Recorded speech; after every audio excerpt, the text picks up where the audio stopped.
ఆచి chicken masala. MIM అధినేత అసదుద్దీన్ ఓవైసీ కళ్లలో ఆనందం కోసం మహిళా రిజర్వేషన్ల బిల్లును సీఎం రేవంత్ రెడ్డి, రాహుల్ గాంధీ అడ్డుకున్నారని కేంద్ర మంత్రి కిషన్ రెడ్డి విమర్శించారు. పార్లమెంట్లో ప్రవేశపెట్టిన బిల్లులను అడ్డుకుని దక్షిణాది రాష్ట్రాలకు కాంగ్రెస్ పార్టీ అన్యాయం చేసిందని ఆరోపించారు. ఇది మోదీ ఓటమి అంటూ కాంగ్రెస్ నేతలు సంబరాలు చేసుకుంటున్నారని, వాస్తవానికి ఇది 70 కోట్ల మంది మహిళల ఓటమి అని అన్నారు. ఈరోజు మరి మోడీ గారి మీద ద్వేషంతో మహిళలకు, దక్షిణాది ప్రజలకు మేలు జరిగేటువంటి ఈ అద్భుతమైనటువంటి అవకాశాన్ని అడ్డుకొని అన్యాయం చేశారనే విషయాన్ని మనం చేస్తా ఉన్నాం. దక్షిణాది ప్రజలకు, మహిళలకు కాంగ్రెస్ పార్టీ నాయకులు క్షమాపణ చెప్పాల్సినటువంటి అవసరం ఉంది.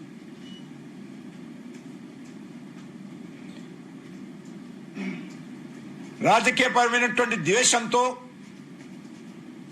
దక్షిణాది ప్రజలకు నష్టం చేశారు నిన్నటి బిల్లులను అడ్డుకోవడం ద్వారా మనం చేస్తా ఉన్నాం.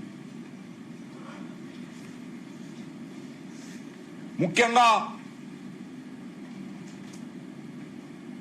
రేవంత్ రెడ్డి, కేసీఆర్ తెలంగాణకు జరిగేటువంటి లాభాన్ని, సీట్ల పెంపకాన్ని కూడా వాళ్ళు కూడా అడ్డుకున్నారు. ఈరోజు రాజకీయాలలో రావాలనేటువంటి మహిళామణులకు, చట్టసభల్లో ప్రవేశించి సేవ చేయాలనుకున్నటువంటి మహిళలకు, అదేవిధంగా అనేక రాజకీయ పార్టీల్లో అవకాశాలు రాకుండా మరి చట్టసభల్లో ప్రవేశించాలనేటువంటి ఉత్సాహం ఉన్నప్పుడు కూడా ముందుకు రాలేకపోతున్నటువంటి యువతకు, విద్యావంతులకు వాళ్ళ ఉత్సాహం పైన నిన్నటి 2 బిల్లులను ఓడించి నీళ్లు చల్లారని సందర్భంగా మనం చేస్తున్నాం.